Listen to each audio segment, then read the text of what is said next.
Habari yako mtazamaji wangu wa kipindi chetu cha siasa ya ulimwengu. Karibu tena katika siku nyingine na wakati mwingine wa mwendelezo wa kipindi chetu, kipindi ambacho kinakujia kwa udhamini wa Mlongo Global Visa Consultants, ambao sio tu washauri wako lakini vile vile ni wasaidizi wako, ikiwa katika siku za usoni unakusudia kuelekea katika nchi za ughaibuni, nchi kama za Canada, Uingereza, nchi za Umoja na Australia. Unaweza kuwasiliana nao kupitia namba zilizo chini ya tangazo kwa msaada, ushauri pamoja na mwongozo.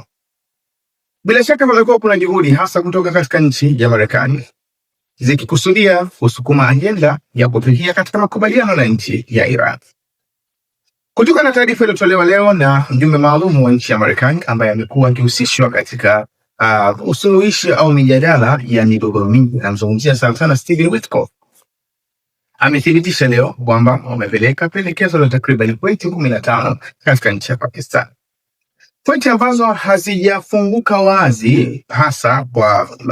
katika public arena, kwa maana katika jamii kiujumla, lakini ziko pointi kadhaa ambazo zinaonekana zimekuwa zikiendelea kujadiliwa kwa upana zaidi. Mojawapo ni kupendekeza kwamba nchi ya Iran inatakiwa isambaratishe programu zake za nyuklia isipokuwa programu inayofanyika katika sehemu ya Bushehr, kwa kuzingatia kwamba sehemu ya Bushehr ni sehemu kwanza inakusanya zaidi wanasayansi kutoka katika nchi ya Urusi, lakini vile vile ukiachilia mbali hapo ni sehemu ambayo inahusika zaidi katika upande wa uzalishaji wa nishati ya umeme kuliko sehemu zingine kama za Fordo, kuliko sehemu zingine kama za Natanz, ambazo zinaonekana kwamba ni center muhimu kwa ajili ya urutubishaji wa ile uranium.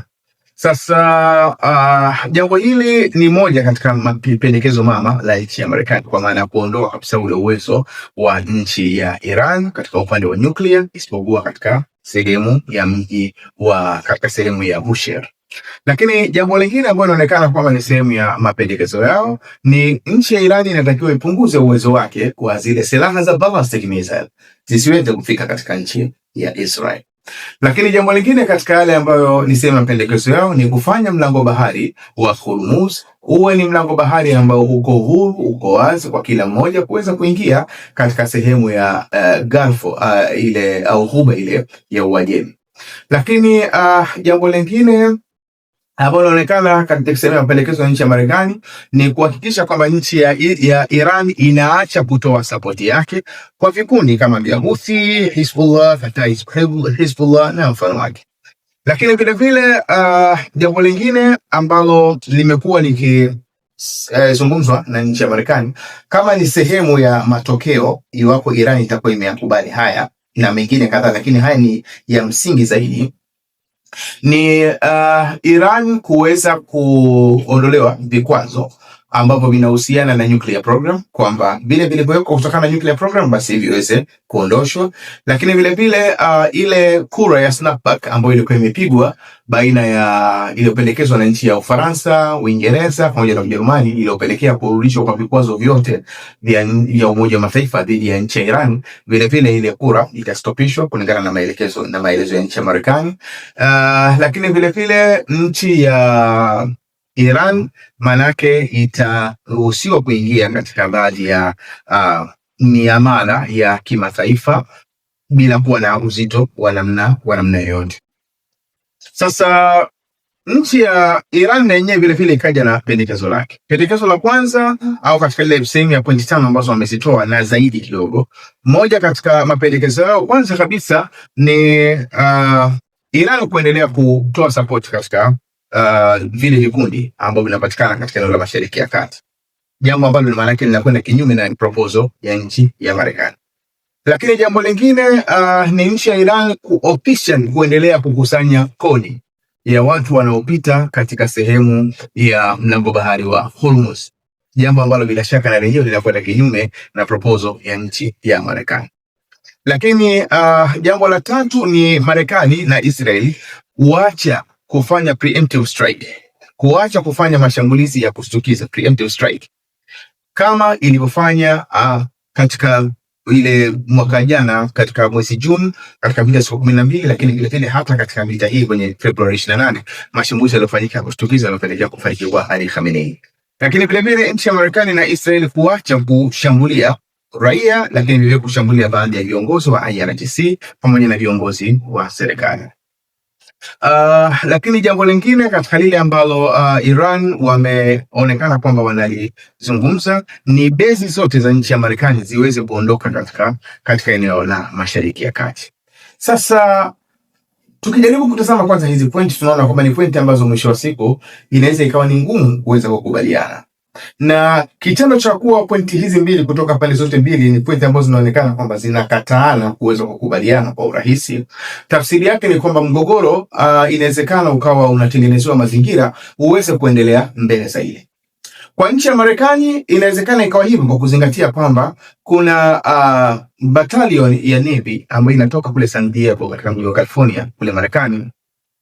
imekuwa inakuja kuelekea katika eneo la Mashariki ya Kati ambayo inakusanya sehemu ya wanajeshi takriban kama 2500. Lakini vile vile kuna sehemu ya department nyingine au brigade nyingine ambayo Navy vile vile inatokea kule Okinawa katika nchi ya Japan. Nasema ni 31st Brigade, ni brigade namba 31 ukiachilia ile 11 ya kule San Diego, na yenyewe vile vile inakuja katika eneo la Mashariki ya Kati, kiasi ambacho inaweza ikafanya wale watu kutoka katika department ya Navy ambayo inakusanya wanajeshi ambao wako ni wana ufahamu mkubwa, wana uwezo mkubwa kufika takriban 10,000, ambayo ilitarajiwa kwamba lengo lao kubwa ni kuweza kufanya ground operation katika nchi ya Iran. Lakini vile vile katika upande wa nchi ya Iran, kile ambacho wamekuwa wakizungumza inaashiria wazi kwamba Iran inaamini mpaka sasa hivi strategically, kimkakati, wao mkono wao uko juu kuliko nchi ya Marekani, na ndio maana mapendekezo wanayotoa ni mapendekezo ambayo inawezekana kwa upande wa Marekani yakawa magumu kuweza kukubalika. Kwa hivyo matokeo yake ni kwamba kile tunachokiona katika siku za usoni, inawezekana mgogoro ukaendelea kuchukua uelekeo mwingine, pamoja na kwamba kuna hizi juhudi ambazo zinaonekana kwamba zimekuwa zikijaribu kufanyika, pamoja na ugumu wa kuwafikia baadhi ya viongozi wa nchi ya Iran. Na ukizingatia pia mazingira ya nchi ya Iran, hata wananchi wa kawaida wamekuwa wanaona kwamba hakuna umuhimu tena wa kuendelea kufanya mazungumzo na nchi ya Marekani, nchi ambayo katikati ya mazungumzo au mnapofikia katika mazungumzo yenyewe iko radhi kuweza kuharibu mazungumzo na kuingia katika au kufanya mashambulizi kama ilivyokuwa katika mazungumzo ya awali kabla ya kutokea yale mashambulizi ya tarehe 28 Februari, kwamba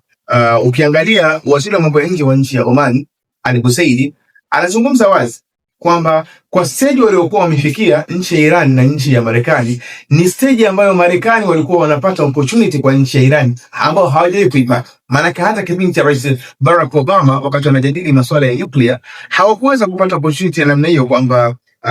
Iran haitoweza kuhifadhi ile sehemu ya vile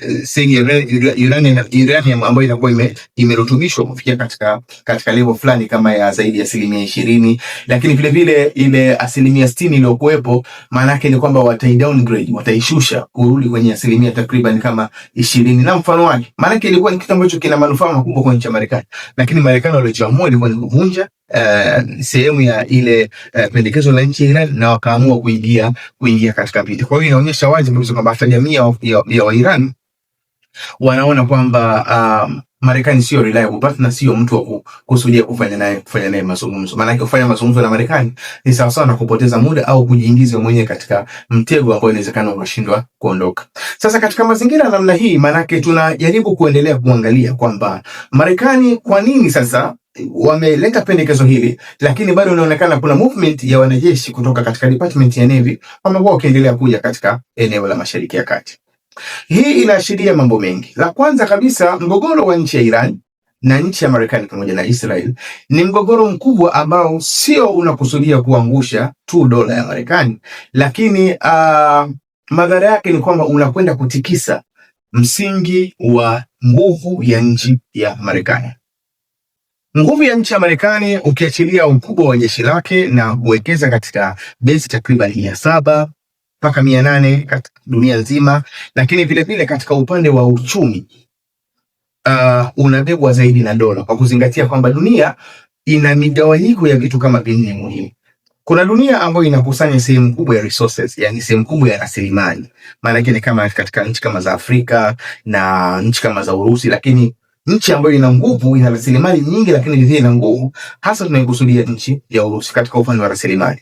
Lakini vile vile kuna dunia ambayo inakusanya sehemu ya uzalishaji, na hii inabebwa zaidi na nchi ya China, kuzingatia kwamba China inazalisha takriban 30% ya kile kinachotakiwa duniani.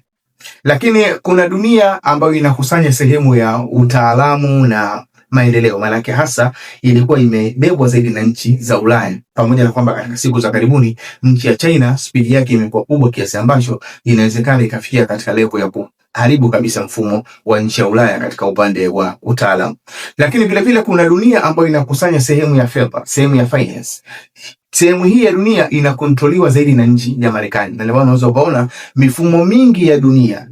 namna ilivyotengenezwa imetengenezwa katika kuifeva nchi ya Marekani, hasa mifumo ya kiuchumi. Na ndio maana unaweza kuona kwamba panapokuwa na matumizi ya dola duniani, maana yake ni kwamba Marekani ina uwezo ku control kila kitu kwa kutumia mifumo kama ya Swift na mfano wake, kwamba dola inapokuwa ipo katika matumizi,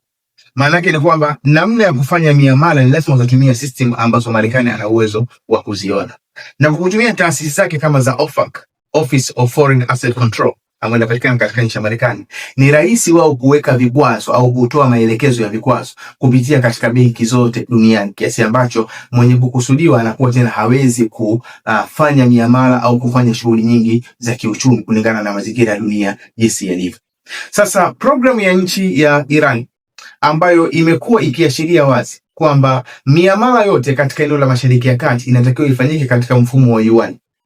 na kwa kuzingatia kwamba asili ya nguvu ya dola hasa imejengwa na biashara ya mafuta, kwa kuzingatia kwamba kwenye miaka ya 70 nchi ya Marekani iliingia makubaliano na nchi ya Saudi Arabia kwamba mafuta yake wayauze kwa kutumia dola, na kwa kuzingatia hitajio la mafuta ni hitajio la dunia nzima, maana yake ni kwamba kila nchi duniani ilikuwa inakimbilia kwenda kununua dola. Kwa utaratibu wa nchi ya Iran unaashiria wazi kwamba sasa hivi hatuhitaji kuwa na dola, tunahitaji kuwa na yuan.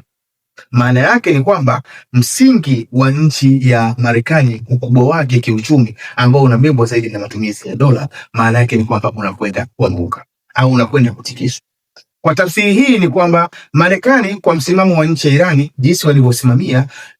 inapelekwa katika hatua ya kushindwa kuzidhibiti nchi nyingine kupitia vikwazo vya kiuchumi, kwa sababu kuzingatia matumizi ya dola, Marekani inaweza kumwekea mtu yote vikwazo. Lakini sasa inapofikia hatua kwamba watu wakaanza kutumia mifumo mingine kama cross border interbank financial system ambayo inasimamiwa na nchi ya China, maana yake ni kwamba watu wataanza kufanya miamala katika namna ambayo Marekani hawezi kuiona wala hawezi kuicontrol, jambo ambalo bila shaka litakuwa linatikisa pakubwa katika sehemu ya ile financial order, katika sehemu ya mfumo wa kiuchumi ambao nguvu kubwa au mwenye nguvu kubwa katika mfumo huo hasa ni nchi ya Marekani. Kwa hivyo movement ya jeshi hili la nchi ya Marekani kuelekea katika eneo la Mashariki ya Kati, licha ya kutupa ishara kwamba makubaliano ni ngumu kuweza kufikiwa, lakini linatupa ishara kwamba Marekani anakwenda kupigania uhai wake, ambao kila mwenye kujaribu kugusa sehemu ya uhai wake mara nyingi huwa anaingia katika matatizo. Muammar Gaddafi alikusudia kwamba nchi za Afrika ziweze kuwa na ile gold dinar, wawe na pesa yao ile ya dhahabu ambayo watakuwa wakifanya miamala bila kuhitaji dola na mfano wake, wawe na currency yao moja. Hili tu lilipelekea matatizo makubwa Muammar Gaddafi, utawala wake ukaanguka, ukiachilia mbali plani zingine kama za kuwa na satellite au kuwa na soko la nchi za Afrika kuweza kuuzia na mafuta na mfano wake, lakini hasa kwenye upande wa dola. Katika ishu ya Saddam Hussein, kuanguka kwa Saddam Hussein, moja katika mambo yaliyomletea matatizo makubwa ni pale alipokusudia kuweza kuhama kutoka katika mfumo wa kuuza mafuta kutumia dola, na alikusudia hasa kufanya kwa kutumia tu euro ya pesa ile ya nchi za Ulaya, lakini mwisho wa siku hilo lilipelekea utawala wa Saddam Hussein kuweza kuanguka. Kwa hivyo hicho ambacho Iran wanakiinjinia maana yake ni jambo kubwa kwa nchi ya Marekani, na ndio maana inaonekana kwamba Marekani kuingia kwake katika mgogoro huo haikuwa inajulikana plani yake, kwa sababu nchi ya Iran plani yake iko wazi, ugomvi wake na nchi ya Israel, na nchi ya Israel plani yake iko wazi, ugomvi wake na nchi ya Iran. Lakini Marekani kuingia kwake katikati manake hakuwa na agenda, lakini kutokana na matokeo ya mgogoro, Marekani inalazimika sasa ianze kutengeneza agenda, na moja katika agenda muhimu ni kuhakikisha kwamba mlango bahari wa Hormuz unabaki kuwa wazi, jambo ambalo kila tukitazama plani yake inazidi kutupa shida kidogo, kwa kuzingatia kwamba plani ambayo Marekani amekuwa akizungumza zaidi ni kuweza kukamata kisiwa cha Karg. Kisiwa cha Karg ni kisiwa muhimu katika nchi ya Iran, kwa kuzingatia kwamba ni kisiwa ambacho ndicho kinachouza au kina supply mafuta kutoka katika nchi ya Iran kwa 90%. Ukiachilia mbali pointi zingine, lakini sehemu ya kisiwa cha Karg ni muhimu zaidi katika nchi ya Iran. Inaonekana jicho kubwa la nchi ya Marekani lina focus zaidi kwenye kudhibiti kisiwa cha Karg, na ndio maana inaonekana kuna wale wanajeshi wa paratroopers, military personnel, wale kwa mwamvuli wamekuwa wanakuja wengi katika department ya Navy, ikiashiria kwamba inawezekana wakakusudia kwenda kuvamia pale hata kupitia katika njia ya anga. Lakini sehemu nyingine ambayo tumekuwa tukiendelea siku zitazama, hata kama zimekuwa hazizungumzwi, ni kisiwa kama cha Abu Musa na kisiwa kama cha Great Tambu pamoja na Lesser Tambu, ambao kinapatikana katika umbali ambao sio mkubwa sana kutoka katika sehemu ya United Arab Emirates. Na visiwa hivi vile vile vinabeba umuhimu wa namna yake, kuzingatia kwamba ni sehemu ambayo logistic nyingi za nchi ya Iran katika upande wa masuala ya kijeshi zinapatikana katika maeneo haya. Na kihistoria maeneo haya actually ilikuwa ni sehemu ambayo inanasibishwa na United Arab Emirates, lakini baada ya United Arab Emirates kuwa ni nchi ambayo inajisimamia yenyewe katika mambo yake baada ya Uingereza kuondoka, maana yake Iran walikimbilia kwenda kuchukua sehemu ya visiwa vya Talbu pamoja na sehemu ya Abu Musa. Sasa kile tukitazama plani ya nchi ya Marekani kwenye kisiwa cha Karg inatupa shida, kwa sababu nchi ya Iran wao kukusudia kuharibu mifumo ya uuzaji wa mafuta katika kisiwa cha Karg haliwezi kuwa jambo kubwa sana kwao, pale wanapoona kwamba mazingira ya hatari yanaonekana kwamba yameshika hatamu.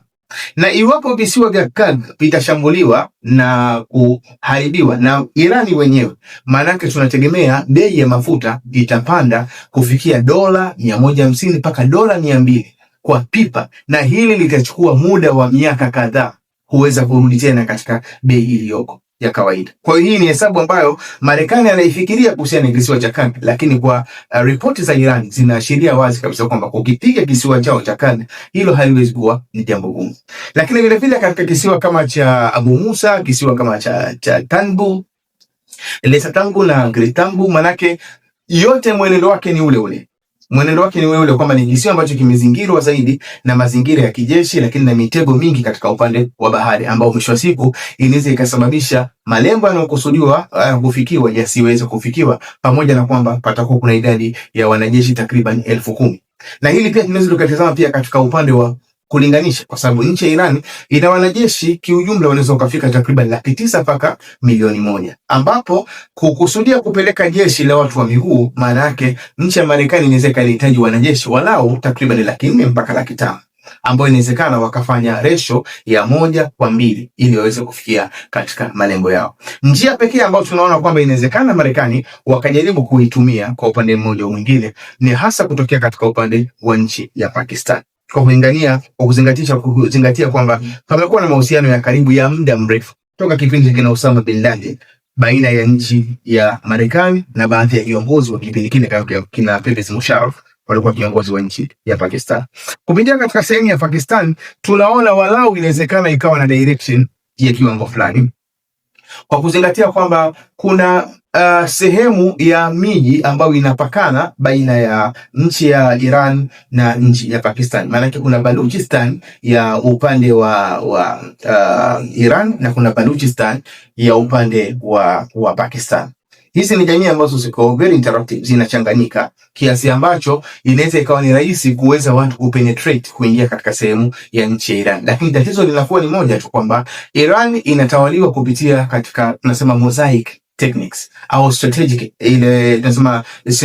centralized techniques, yani mfumo wa kwamba kila mji unajisimamia katika operesheni zake zote, kiasi ambacho hata unapokusudia kupita katika sehemu kama ya Baluchistan ya Pakistan kuingia katika Baluchistan ya upande wa Iran, maana yake inawezekana ukakutana na jeshi ambalo linaelewa vizuri mazingira na liko tayari kuweza kuonyesha upinzani wa namna yote, kwa kuzingatia kwamba maeneo haya ya kusini, bila shaka wanajeshi walioko katika maeneo haya ni moja katika wanajeshi ambao tunasema wako well trained professional. wameandaliwa vizuri kwa kuzingatia bandari kama ya Chabahar inapatikana katika eneo hili. Ni bandari ambayo actually inatazamana na sehemu ya bahari ya Hindi. Ndio bandari pekee ya nchi ya Iran inapatikana katika upande wa bahari ya Hindi. Lakini vile vile kuna sehemu kama ya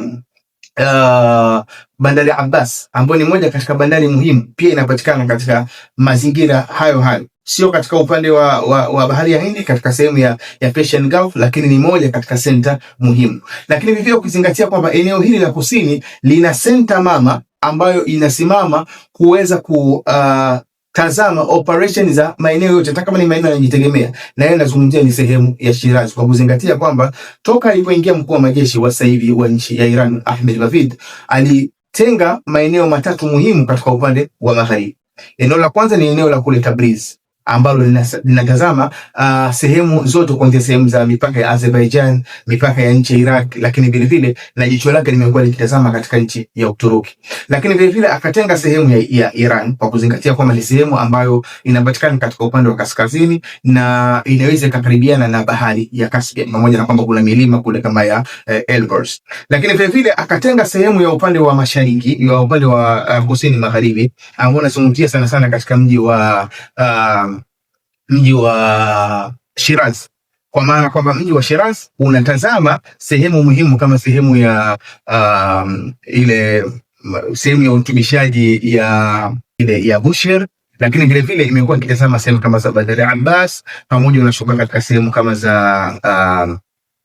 katika bandari zingine ambazo zinapatikana kama hii bandari inapatikana katika, inatazama katika upande wa bahari ya Hindi, kwa maana bandari ya Chabahar. Maana hizi zote zipo katika uangalizi maalum ambao inawezekana hata hiyo operation kutokea katika upande wa kusini, kwa maana kutokea katika sehemu kama za Balochistan, inawezekana vile vile isiwe rahisi kwa kiwango hicho. Kwa hiyo tunachokitegemea kwa nchi ya Marekani ili kuweza kuendelea kulinda ukubwa wake katika upande wa dola, inaweza ikalazimika ifanye mashambulizi mengi ya anga ili walau kuweza kufanya system kwa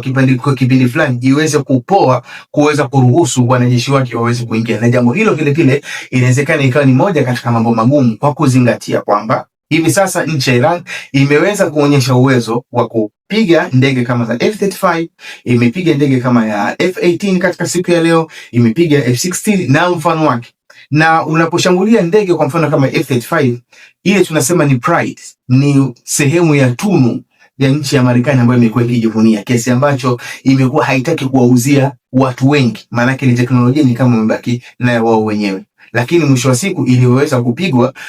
kwa kutumia sayansi ya kupima joto la ndege. Maana yake ni kwamba hilo linatoa hakikisho kwamba lau ndege zitategemewa kwamba ndio zinatoa support kwa wanajeshi kuweza kuingia, vile vile ndege zinawezekana zikawa hazina uhakika wa kufanya operation yake 100% bila kupata madhara ya namna yoyote. Kwa hiyo jambo kila tukilitazama tunapata shaka ya kuona ni namna gani wanaweza kufikia katika makubaliano, na ili hali kwamba kila upande mmoja umeleta proposal ambayo inakwenda kinyume na upande mwingine. Lakini vile vile katika upande wa operation ambayo Marekani wanakusudia kuitekeleza, tunapata shaka kulingana na mazingira ya nchi ya Iran jinsi yalivyo, kutawaliwa na milima mingi, lakini vile vile kuna sehemu ya bahari ambayo ni rahisi kuweza kuonekana kwa mtu yeyote anayeweza kuingia kutokea katika upande wa nchi ya Iran. Lakini tukiangalia hata katika upande wa bezi za Marekani sasa hivi ni kama zimekuwa hazina kazi. Manake Irani wameweza kufanya mashambulizi makali katika bezi mama takriban 13 katika eneo la Mashariki ya Kati, kiasi ambacho wanajeshi wengi wamelazimika aidha waondoke katika maeneo hayo au hata kama wapo, maanake kumekuwa kuna tahadhari kubwa, na inaonekana kwamba wanajeshi wengi na vifaa vingi vimepelekwa katika Muwaqaf Salt